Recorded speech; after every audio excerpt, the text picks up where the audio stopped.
What happens when an unstoppable force meets an immovable object? This was not merely a philosophical contemplation, but a question of sheer survival that played out on March 6, 1945, amidst the wooded hills of Germany. In that desolate theater of war, two radically different concepts of military might were about to collide: the fanatical, armored fist of Nazi Germany's elite, and the adaptable, tenacious spirit of the American fighting man. The German component in this impending clash was truly formidable. The 1st SS Panzer Division, Leibstandarte Adolf Hitler. Formed originally in 1933 as Hitler's personal bodyguard, the unit had long since evolved into one of Nazi Germany's most lethal armored divisions. By the final months of the war, the Leibstandarte represented something far more sinister and deadly than mere soldiers. They were true believers, hand-picked for their unyielding loyalty to the Nazi ideology and their demonstrated capacity to inflict devastating casualties. Their reputation preceded them, striking fear into Allied commanders across Europe, honed by years of spearheading invasions from Poland and France to the Soviet Union. Only months earlier, their savagery had been evidenced during the Battle of the Bulge, where they had executed American prisoners in cold blood at Malmedy. When intelligence reports confirmed the movement of the 1st SS into position, Allied units understood they were preparing for the fight of their lives. The SS fully anticipated another routine slaughter. They were wrong. Standing against this juggernaut were elements of General George S. Patton's Third Army. The American troops were not green recruits. They were veterans, hardened by months of continuous combat, having fought their way across France and deep into Germany. This mixed force, comprised of infantry from the 94th Division, supported by a platoon of Sherman tanks from the 8th Armored Division, and a battery of 105mm howitzers, had learned to confront the German war machine on its own brutal terms. The setting for this extraordinary defensive stand was near the German town of Stattkill. American forces had established defensive positions on a series of wooded ridges while awaiting new orders for their next offensive push. The American position was not chosen for its tactical superiority. It was simply where the men happened to be when the overwhelming SS attack materialized. Captain James Morrison, the senior American officer present, had received fragmented intelligence hinting at the movement of German armor, yet nothing could have prepared his unit for the shock of what emerged from the morning mist. The distinctive, heavy thrum of German tank engines pierced the forest air. Then came the terrifying spectacle that had previously spelled doom for countless Allied formations: angular silhouettes of Panzer IV and Panther tanks, accompanied by the heavily armored dreaded Tiger II, all bearing the insignia of the 1st SS. What Captain Morrison and his servicemen could not have known was that this coordinated assault was fueled by Germany's deep desperation. With the ultimate defeat of the Third Reich now undeniable, Nazi commanders were recklessly committing their remaining elite units to increasingly suicidal offenses. Their desperate hope was to inflict enough staggering casualties on the Allies to somehow compel a negotiated settlement. The Leibstandarte's specific orders were to rupture the American lines and sow profound chaos in the rear areas, a move intended potentially to destabilize Patton's entire operational strategy. The ensuing confrontation, which raged fiercely for 18 continuous hours, distilled the fundamental difference between the German way of waging war and the American approach. The SS relied heavily on superior equipment, unwavering fanaticism, and rigidly established tactical doctrine. The Americans, however, brought something much less quantifiable, but ultimately far more potent: adaptability, sheer resourcefulness, and a remarkably egalitarian approach to command. This flexible structure allowed effective ideas to surface and be implemented rapidly, regardless of whether they originated from the top officer or the lowest enlisted man. The initial SS assault arrived at dawn, executed precisely according to the textbook German pattern. Concentrated armor spearheads, supported by accompanying infantry, were designed to punch a decisive hole through the defensive lines, allowing for immediate exploitation. Panzer IV tanks led the mechanized charge, their powerful 75mm guns searching for American strongpoints, while SS Grenadiers skillfully maneuvered through the dense forest to outflank the American positions. It was a time-tested, proven formula that had resulted in overwhelming successes everywhere, from the swift conquests of Poland to the gates of Moscow. Yet, on this day near Statkill, the unexpected occurred. Instead of shattering and withdrawing under the tremendous weight of the initial onslaught, Morrison's mixed contingent began to fight back in ways that completely defied the German expectations. The American Sherman tanks, known to be individually outgunned when compared to the formidable German armor, did not engage in predictable tank versus tank duels.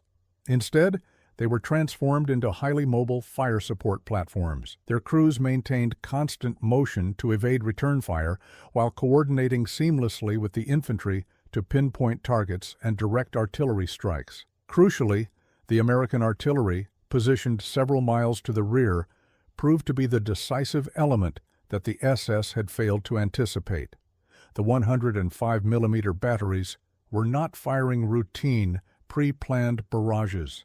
They were in constant, dedicated radio communication with forward observers, enabling them to call down extremely precise fire missions within mere minutes. When SS tanks attempted to concentrate their forces for a decisive attack, they found themselves instantly targeted by devastatingly accurate artillery fire, which forced them to rapidly disperse. Once dispersed, the American infantry, armed with bazookas and rifle grenades, could engage the elite SS troops piece by piece. This tenacious defense emphatically demonstrated a core principle that would soon be codified as central to United States military doctrine: the immense power of combined arms operations. This approach emphasized different unit types working together seamlessly as an integrated system, rather than operating as separate, disjointed entities. Tank crews shared precious ammunition with infantrymen. Artillery observers, finding themselves in dangerously close proximity to the front line, grabbed rifles and acted as riflemen. Even personnel typically far from the immediate action, cooks and mechanics, seized weapons and joined the firing line when the dire situation demanded their presence. The true turning point in the deadly engagement arrived not from superior numbers or heavier firepower, but from two powerful acts of innovation, birthed from desperation. As the SS attack pressed ever closer to the American defenses, Sergeant Thomas "Tank" Wilson, a Sherman commander, realized his own vehicle had been disabled by punishing German fire. Instead of abandoning his armor, Wilson made a monumental decision that would later be studied for decades by military strategists. Although his tracks were destroyed, he determined that the tank's main gun remained functional. He immediately radioed the other American armor units, instructing them to form a defensive semicircle around his immobilized Sherman.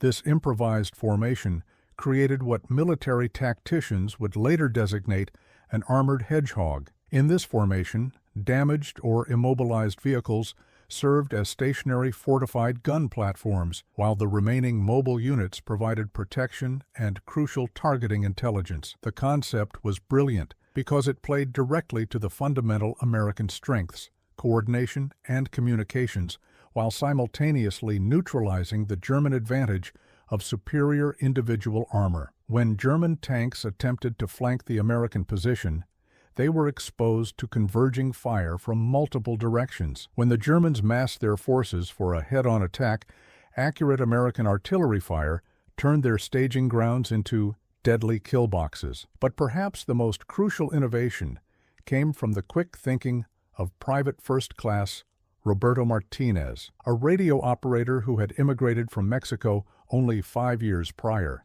Martinez recognized a fatal pattern in the German attack: brief, intense, and predictable assaults, followed by predictable periods of regrouping. During one of these lulls, he approached Captain Morrison with an audacious proposal. They could potentially monitor SS communications by utilizing captured German radio frequencies, allowing them to anticipate the enemy's next tactical move. The idea was technically difficult and certainly audacious, yet Martinez possessed the requisite skills, having worked as a radio technician before the conflict, and he understood both the German language and the technical specifics of radio communication. Within just 2 hours, Martinez had successfully jury-rigged a system that allowed the American command to listen directly in on German tactical communications. For the first time during the engagement, the American defenders were able to anticipate the movements of the SS forces, rather than merely reacting to the sudden, brutal assaults.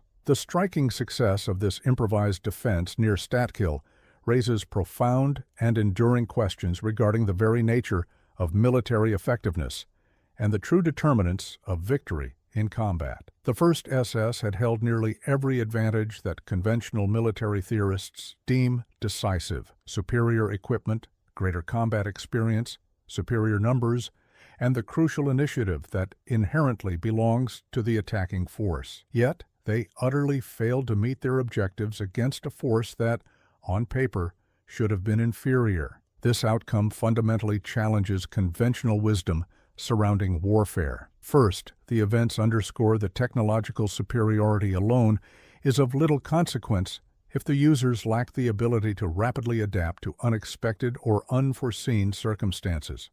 While German tanks were individually superior to the American Shermans, the SS crews had been rigorously trained to fight according to an established tactical doctrine. When that established doctrine proved inadequate against the American improvisation, they struggled intensely to conceive and implement effective alternatives.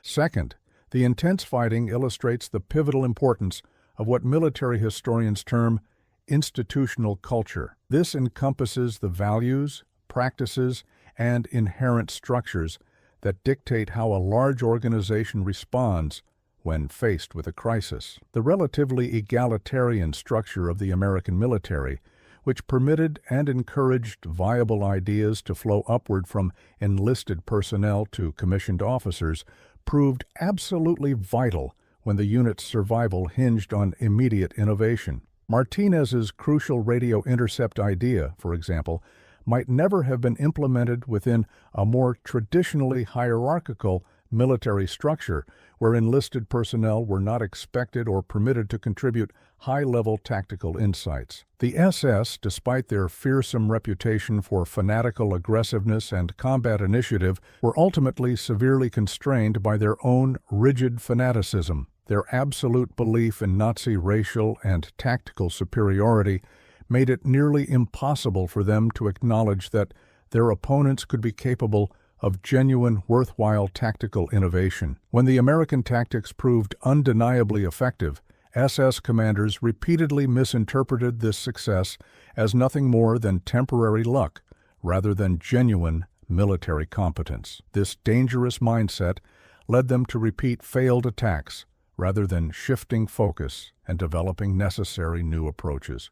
Perhaps most significantly, the engagement demonstrates how fundamental democratic values can translate directly into concrete military effectiveness in unforeseen ways. The American forces fought not simply for their individual survival, but for a broad vision of a society where individual worth was judged by contribution and capability rather than by rigid ideology. This underlying value system instilled in them a resilience and flexibility that purely hierarchical forces often found themselves lacking. However, the profound philosophical differences between the combatants could not mitigate the brutal, physical realities of the battle. The 18-hour confrontation cost both sides heavily in casualties, both killed and wounded. American medical corpsmen worked tirelessly under intense fire, extending humanitarian aid to save SS casualties alongside their own servicemen.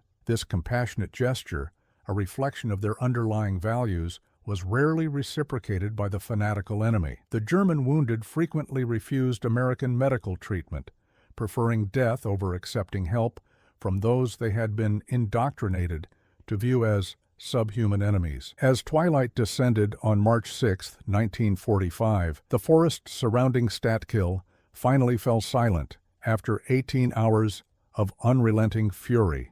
The 1st SS Panzer Division, Leibstandarte Adolf Hitler, was compelled to withdraw. They left behind substantial evidence of their defeat, 17 destroyed or abandoned tanks, and a toll of over 200 casualties.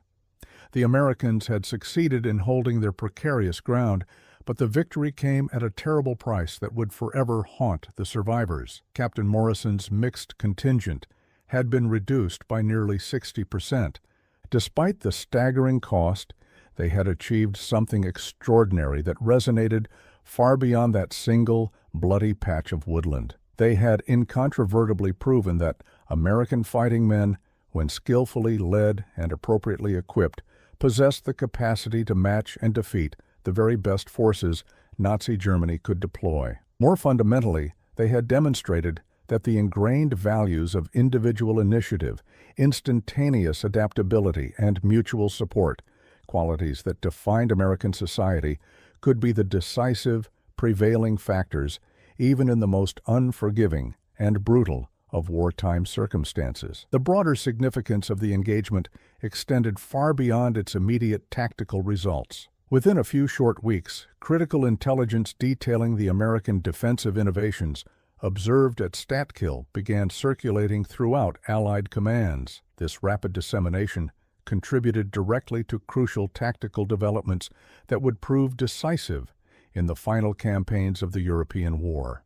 The armored hedgehog concept, brilliantly pioneered by Sergeant Wilson, was immediately adopted as standard doctrine for defensive operations. Private First Class Martinez's revolutionary radio intercept techniques were embraced by intelligence units across multiple Allied armies. But perhaps the most profound and enduring legacy of that harrowing day lies in the powerful revelation it provided about the enduring nature of American military effectiveness. The men who endured and fought at Statkill were never superhuman. They were, in truth, ordinary citizens who had been inexorably transformed by rigorous training, harsh experience, and urgent necessity into something truly extraordinary. Their eventual success was realized not because they were superior individual warriors compared to their fanatic SS opponents, but because they operated as part of a collective system that cherished every person's contribution